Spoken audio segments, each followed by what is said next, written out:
Marvel Thor 5 पर काम कर रहा है, जहां हाल फिलहाल हमारे थॉर ओडिनसन का रोल प्ले करने वाले क्रिस हेम्सवर्थ ने मैड मैक्स फ्यूरी रोड और फ्यूरियोसा मूवी के डायरेक्टर जॉर्ज मिलर का नाम दिया है, जहां एक मीटिंग की भी बात सामने आई है। आप में से जिस किसी ने भी जॉर्ज मिलर का काम देखा है उन्हें पता है कि अगर ये डायरेक्टर थॉर मूवी पर काम करेगा तो रिजल्ट जबरदस्त होगा। इन सब के साथ साथ हम फैंस कहीं ना कहीं ये सोच रहे हैं कि सीक्रेट वॉर्स से पहले थॉर की कहानी कहां जाएगी। तो यहीं से इस वीडियो का आइडिया सामने रखा गया कि अगली थॉर मूवी तो आएगी ही, इसमें कोई शक नहीं है, पर उस मूवी का नेचर क्या होना चाहिए हमारे ओडिनसन के लिए। क्या वो एक ट्रेडिशनल थॉर स्टोरी होनी चाहिए जो कि बहुत इंटरेस्टिंग हो जॉर्ज मिलर के लिए भी डायरेक्ट करने के लिए, या फिर एक सिनेमैटिक वॉर मूवी, या फिर एक ऑल आउट कॉस्मिक बैटल जिसके एंड में थॉर बचेगा ही नहीं और ये परफेक्टली कनेक्ट करे सीक्रेट वॉर से।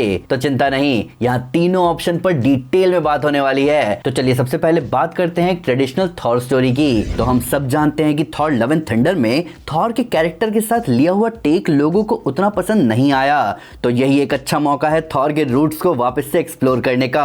और ये थ्योरी थॉर की दो जबरदस्त स्टोरी से इंस्पायर्ड है। तो इस थ्योरी के हिसाब से थॉर अपनी अडॉप्टेड बेटी लव के साथ मल्टीपल एडवेंचर्स पर जाने के बाद वो उसे न्यू एसगार्ड लाएगा अपनी कहानी और किस्सों के बारे में बताने के लिए, और थॉर का नया दुश्मन हरक्यूलिस न्यू एसगार्ड पहुंच जाएगा थॉर से लड़ने के लिए। अब इन दोनों के बैटल से अर्थ को नुकसान ना हो इसके लिए थॉर स्टॉर्म ब्रेकर की मदद से इस पूरे बैटल को टेलीपोर्ट कर देगा नाइफलहाइम में, और वहां उनके बैटल की वजह से एक सील रीओपन हो जाएगी और वहां से बाहर आएगा थॉर के पिता ओडिन का भाई कल बोर्सन, जो कि कॉमिक्स में गॉड ऑफ फियर है। अब कल ओडिन के एब्सेंस में खुद को रियल ऑल फादर बताएगा और थॉर से स्टॉर्म ब्रेकर छीनकर उन सबको ले जाएगा बर्बाद हुए एसगार्ड में, जहां गंगनेर अभी भी उस स्पेस में तैर रहा है। कल गंगनेर को एक्वायर करके डार्क एनर्जी कैप्चर करके वहां से बाइफ्रॉस्ट बनाकर निकल जाएगा एक नई आर्मी बनाने। वहीं थॉर न्यू एसगार्ड आएगा वेलकरी को वार्न करने,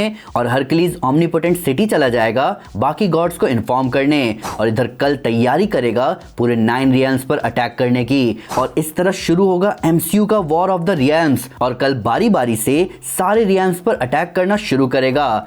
थॉर जब इस प्लान को समझेगा कि कल एक्चुअली सारे रियल्म्स में इतना खौफ फैला देना चाहता है कि वो अल्टीमेट पावरफुल बीइंग बन जाए, तब थॉर खुद ओमनीपोटेंट सिटी जाएगा सारे गॉड से बात करने कि इस बार तो सबको उसकी सुननी होगी और सबको मिलकर कुछ करना ही होगा। सारे गॉड्स बताएंगे कि कल को रोकने के दो ही तरीके हैं, या तो अल्टीमेट जजमेंट सैंक्शन करी जाए या फिर सारे रियल्म्स को ही तबाह कर दिया जाए ताकि कल और ज्यादा पावर अप ना हो सके। और थॉर इन दोनों ऑप्शन के लिए मना कर देगा, पर तभी कल वहां पहुंच जाएगा और एक ऑल आउट बैटल शुरू हो जाएगा।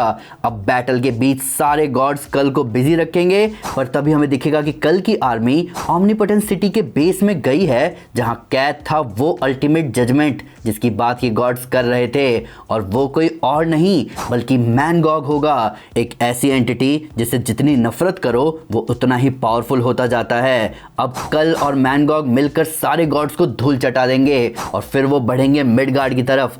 थॉर भी अर्थ आएगा और अब इस बार कल और मैनगॉग के अगेंस्ट होंगे थॉर और लव। अब लव एक इंपॉर्टेंट कैरेक्टर रहेगी मैनगॉग से लड़ने के लिए, क्योंकि मैनगॉग वर्क करता है प्योर हेट्रेड पर, और गॉड ने अपने हेट्रेड नहीं लव को चुना था एटर्निटी से विश मांगते टाइम। तो लव सबसे बेस्ट ओपोनेंट रहेगी मैनगॉग के लिए, और थॉर की लड़ाई होगी कल से। और इस मूवी के एंड में थॉर कल को हराकर फाइनली अपने ऑल फादर टाइटल को एक्सेप्ट कर लेगा। तो ये स्टोरी एक्चुअली काफी दिलचस्प होगी इस स्टोरी के ट्रेडिशनल थॉर स्टोरी के नेचर की वजह से, जहां थॉर एक एडवेंचरस गॉड है पर साथ ही वो अपने मोरालिटीज को लेकर हमेशा स्ट्रांग रहा है। वहीं ये स्टोरी लव के कैरेक्टर को भी ग्रोथ दे पाएगी। पर अब अगली दो थ्योरीज बहुत इंसेन होने वाली है। अब आते हैं एक अर्थ बेस्ड वॉर मूवी सीज पर। अब ये थ्योरी वाकई में बहुत दिलचस्प है और ये बहुत ही ज्यादा सेंस बना रहा है अभी के एमसीयू सिनेरियो को देखते हुए। तो कॉमिक में तो siege event one of the most brutal storylines में से एक है, जहां सेंट्री ने अकेले पूरे एसगार्ड को टेक डाउन कर दिया था। तो मूवीज में भी ऐसा कर सकते हैं। तो ये थ्योरी कुछ इस तरह की है कि हम जानते हैं कि सीक्रेट इन्वेजन के साथ एमसीयू में भी स्क्रल्स के एक्सपेंशन को इंट्रोड्यूस कर दिया गया है। तो पॉसिबिलिटी ये है कि न्यू एसगार्ड में भी स्क्रल्स होंगे ही। तो अगर थंडरबोल्ट्स मूवी के बाद जितने भी कैरेक्टर्स बचेंगे वो नई टीम बना सकते हैं गवर्नमेंट के लिए काम करते हुए, और वो कहलाएंगे डार्क एवेंजर्स। अब यूएस किस तरह की एक्सट्रीमिज्म की तरफ जा रहा है ये हमें दिखेगा captain America brave new world और थंडरबोल्ट्स मूवी में। तो यूएस इस स्क्रल इन्वेजन से खुद के तरीके से डील करना चाहेंगे, और न्यू एसगार्ड के बारे में जब उन्हें पता चलेगा कि वहां भी स्क्रल्स हो सकते हैं तो वो न्यू एसगार्ड को कन्फ्रंट करने जाएंगे। अब वैल्करी इसे सीधे इंटरफेरेंस की तरह देखेगी उनकी आजादी के ऊपर, और एक वायलेंट स्टैंड ऑफ बन जाएगा यूएसए और न्यू एसगार्ड के बीच। अब थॉर न्यू एसगार्ड में ये बिल्कुल बर्दाश्त नहीं करेगा कि कोई उसकी जमीन पर अपने ऑपरेशन चलाए। वहीं यूएस गवर्नमेंट भी थॉर के थ्रेट को काउंटर करने के लिए डार्क एवेंजर्स की टीम को भेजेगी, जिसमें होगा उनका खुद का पावर हाउस सेंट्री, और फिर शुरू होगी एसगार्ड की घेराबंदी। अब इस मूवी में हम बाकी कैरेक्टर्स को भी देख सकते हैं, जैसे कि हरक्यूलिस जो पहले थॉर से तो लड़ने आएगा पर ये पॉलिटिकल लड़ाई देखकर वो थॉर की मदद करने का फैसला करेगा। वहीं वैल्करी तो लड़ेगी ही, और फिर एक ऑल आउट बैटल में सेंट्री का कंट्रोल खो सकता है, और फिर अनलीश होगा वॉइड, और वॉइड सारे वॉरियर्स की धज्जियां उड़ा देगा, और फिर 1-on-1 बैटल शुरू होगा वॉइड और थॉर का। अब इस बैटल को मार्वल बोन शैटरिंग और डेडली बना सकता है क्योंकि वॉइड एक लिटरल किल मशीन है, पर वहीं दूसरी तरफ थॉर के पास हजारों सालों का बैटल एक्सपीरियंस है, और इस मूवी का अंत हो सकता है थॉर के वॉइड को टेक डाउन करने से और थॉर का अपना एक हाथ खोने से। अब हाँ, इस स्टोरी लाइन में लव का उतना इन्वॉल्वमेंट नहीं है, पर एक कंप्लीट पावर शोडाउन जरूर है यहाँ थॉर का। हालांकि हमारी तीसरी थ्योरी डायरेक्टली कनेक्टेड है सीक्रेट वॉर्स से, तो अब कुर्सी की पेटी बांध लो, माहौल कॉस्मिक होने वाला है। अब कनेक्ट करते हैं थॉर की कहानी को सीक्रेट वॉर्स की शुरुआत से। अब हम सब जानते हैं कि सीक्रेट वॉर्स कितनी इंटेंस स्टोरी लाइन है, तो थॉर के कैरेक्टर आर्क को इससे कनेक्ट कर देने से बेहतर आइडिया कुछ नहीं हो सकता। तो ये तीसरी थ्योरी जोनाथन हिकमैन के time runs out story line से इंस्पायर्ड है। अब जैसे कि मैंने आपको टाइम रन्स आउट एक्सप्लेन करते हुए अपनी फेज 6 एक्सप्लेन वीडियो में बताया कि टाइम रन्स आउट के एंड में और सीक्रेट वॉर्स में मल्टीवर्स के डिस्ट्रक्शन से कुछ मोमेंट्स पहले न्यूट्रल जोन के पास थॉर और हाइपेरियन लड़ाई शुरू होती है बियॉन्डर से, जहां वो कुछ बियॉन्डर को तो मार डालते हैं, पर तभी बियॉन्ड रियल्म खुलता है और बियॉन्डर्स का पूरा एक झुंड थॉर और हाइपेरियन से लड़ने आ जाता है। और ऐसा कुछ हमें एमसीयू में भी देखने को मिल सकता है, जहां थॉर इस मल्टीवर्स के क्रिएटर्स या डिस्ट्रॉयर्स से लड़ता हुआ हमें दिखे। अब बियॉन्डर्स अगर ना भी आए एमसीयू में तो भी थॉर एमसीयू के क्रिएटर्स यानी सेलेस्टियल्स से लड़ता हुआ दिख सकता है, और ऐसा इसलिए हो सकता है क्योंकि हमने थॉर लव एंड थंडर में देखा था कि ओमनिपोटेंट सिटी में सेलेस्टियल्स भी थे, यानी सेलेस्टियल्स की बॉन्डिंग है ओल्ड गॉड से।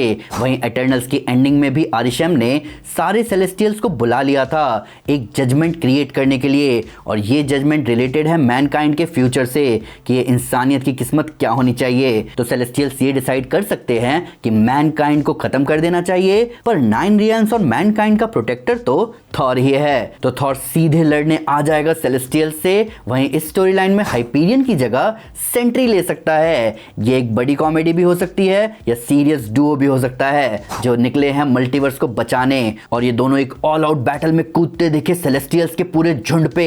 अब ये एक बहुत एपिक शोडाउन हो सकता है क्योंकि एमसीयू में सेलेस्टियल्स बहुत ज्यादा पावरफुल हैं। वहीं थॉर का उनसे हेड ऑन भिड़ जाना उस मोमेंट को एक अलग लेवल पर ले जा सकता है। अब मैं झूठ नहीं बोलूंगा, पर मुझे बहुत हद तक लग रहा है कि हमें अगली थॉर मूवी में थॉर सेलेस्टियल्स या बियॉन्डर से भिड़ता हुआ हमें दिख सकता है। डॉक्टर स्ट्रेंज अपने तरीके से मल्टीवर्स को इनकर्जन से बचाने निकले हैं, तो थॉर क्यों नहीं। पर वहीं हमें पता है कि टाइम रन्स आउट के अंत में यानी न्यू एवेंजर्स इशू 32 में थॉर नहीं बचता है बियॉन्डर से लड़ते हुए। तो ये बहुत खतरनाक अंत हो सकता है थॉर 5 का, और एक भयंकर शुरुआत हो सकती है एवेंजर्स सीक्रेट वॉर्स की। पर आपका क्या कहना है, आप अगली थॉर मूवी को कैसा देखना चाहते हैं? स्टोरी वाइज अभी थॉर की कहानियों में कोई कमी नहीं है। मैं सच बताऊं तो आपको लग रहा होगा कि रैग्नारॉक में थॉर के पोटेंशियल को टैप किया गया था, पर कॉमिक वाइज थॉर के पोटेंशियल को अभी तक सही से टैप नहीं किया गया है। थॉर बहुत जबरदस्त कैरेक्टर है, तो एक मूवी हमें चाहिए जहां ये एसगार्डियन गॉड भिड़ता हुआ दिखे हमें लिटरली एक पूरी आर्मी से। तो आपको क्लियरली समझ आ रहा होगा कि थॉर को लेकर पॉसिबिलिटीज कई सारी है। पर अगर आपके पास भी कोई क्रेजी थ्योरी है थॉर 5 को लेकर तो प्लीज हमें कमेंट्स में जरूर बताएं। अगर थॉर फैन हो तो वीडियो को लाइक करो और चैनल को सब्सक्राइब करो। मिलते हैं अगली वीडियो में। Thank you guys, this is Aman Sinha and you are super super. Piece.